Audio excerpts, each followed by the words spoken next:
Hi guys, welcome back again to my channel MTM Channel. Jadi channel ini akan mengisahkan tentang kaleidoskop 2022 ya, yang terjadi selama ini pada tahun 2022. Yang pertama, di awal tahun tentu kita sudah pasti sudah ada kejadian perang di bulan Januari, kalau semuanya Februari, perang antara invasi Rusia dan Ukraina.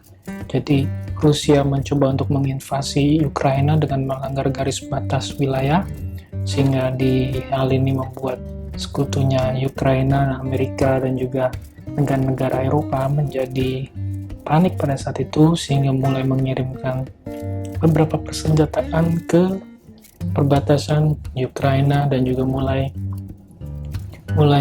memberikan jalur diplomasi. Juga negara-negara Eropa seperti Prancis datang ke Rusia untuk menghentikan perang dan sebagainya.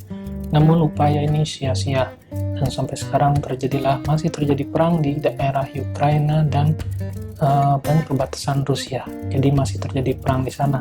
Itu hal yang terjadi pertama mengejutkan dunia di awal tahun pada saat itu. Lalu juga hal ini berkembang tentang penurunan kripto.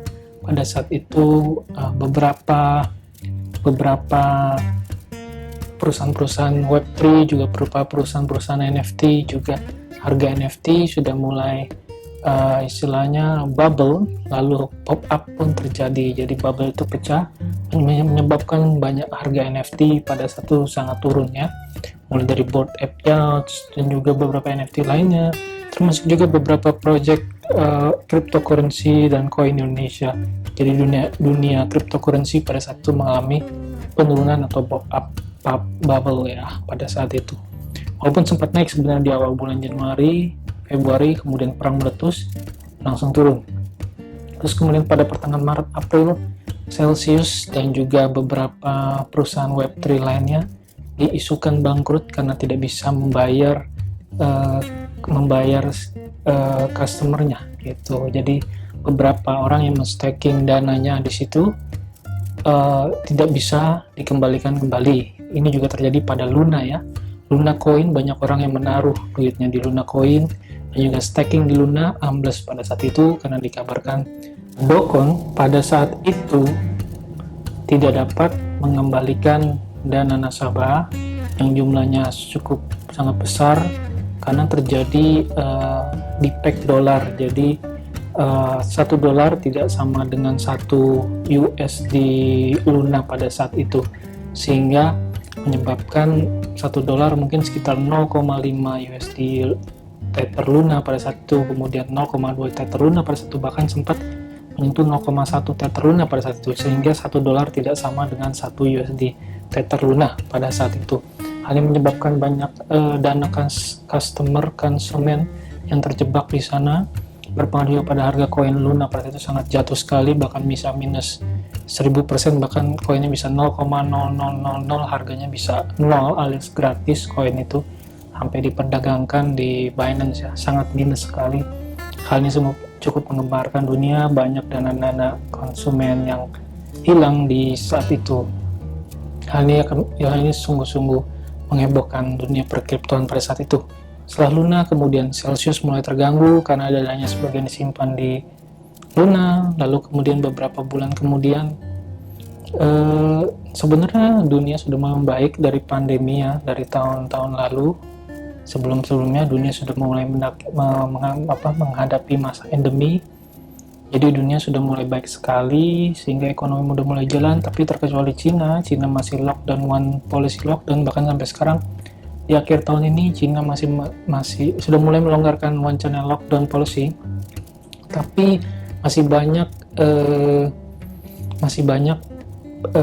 kasus-kasus COVID yang naik di sana katanya. Walaupun itu banyak kabar simpang siur ya tentang angka kebenaran itu, angka kematian, bahkan sangat simpang siur berita di sana. Jadi intinya ekonomi sudah mulai terbuka dan kan Indonesia sudah mulai bakal pindah ke endemi, artinya tidak PPKM lagi, tapi tetap menerapkan protokol kesehatan. Itu sekedar dunia perkriptoan. Lalu kemudian dia sudah mulai bebas dari COVID. Lalu kemudian setelah Luna kemudian bergerak ke arah crypto action. Jadi pada saat itu terdapat crypto action yang sangat terkenal, itu bulan September, Oktober, November baru-baru ini. Crypto action yang terkenal pada saat itu FTX dikabarkan bangkrut karena tidak bisa mengembalikan dana nasabah yang sangat banyak sekali, sehingga banyak dana-dana konsumen yang terjebak di sana, sehingga konsumen sangat dirugikan, bahkan konsumen dari luar negeri maupun dalam negeri, bahkan bisa 2 miliar USD bahkan bisa terjebak di FTX. Sang founder FTX, Sam Bankman-Fried sendiri di penjara walaupun bebas dengan uang jaminan 250 juta dolar dari orang tuanya. Tapi saat ini sedang menjalani trial dan mengenai dana nasabah nampaknya akan sangat lama, bahkan bisa sampai 5 tahun, 10 tahun mungkin, dan nasabah baru bisa kembali karena di pengadilan itu prosesnya sangat panjang ya. Ini menggambarkan dunia kripto juga. Penyebabkan harga kripto dan NFT sudah mulai turun, sangat turun lagi ya. Sekarang harga NFT bisa dibilang cukup bottom ya, walaupun masih sedikit mahal juga. Crypto by Bored Ape Yaps masih 80-70 Ethereum, berarti itu sekitar masih 100 jutaan, ratusan juta ya. Juga Karafuru di Indonesia harganya sekitar 3 jutaan, itu harga normal, bahkan harga ketika min ya nampaknya. Jadi sudah mulai normal sekarang semua harganya.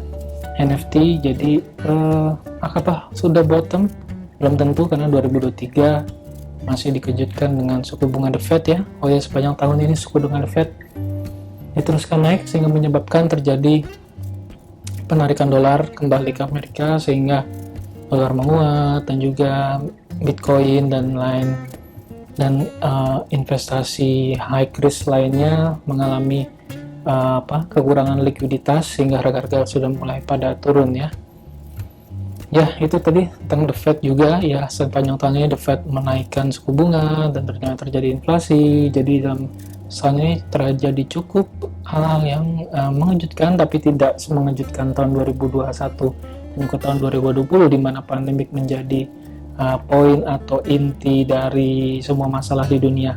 Sekarang masalah dunia sudah mulai dari inflasi dan juga turunnya kripto, NFT, dan juga mulai investasi lainnya, dan juga kekhawatiran akan resesi. Walaupun sebenarnya resesi itu tidak perlu ditakuti, karena resesi terjadi bila 3 kali terjadi penurunan dalam 3 kuarter, terjadi penurunan ekonomi di bawah minus gitu. Jadi tidak perlu khawatir. Sebenarnya resesi itu hal yang biasa. Indonesia sendiri sudah dicanangkan oleh Presiden kita bahwa hati-hati 2023 terjadi inflasi dan juga resesi. Tapi tentu kita harus bersiap dan menghadapinya, dan saya yakin Indonesia kuat dan cukup bisa menghadapi inflasi dan maupun hal lainnya di 2023 mendatang. Yaitu sekitar 2022, semoga menjadi pelajaran bagi kita semua dan juga menjadi sebuah hal yang sangat positif di kedepannya bagi dunia ekonomi, dunia perkriptoan maupun dunia kesehatan ya.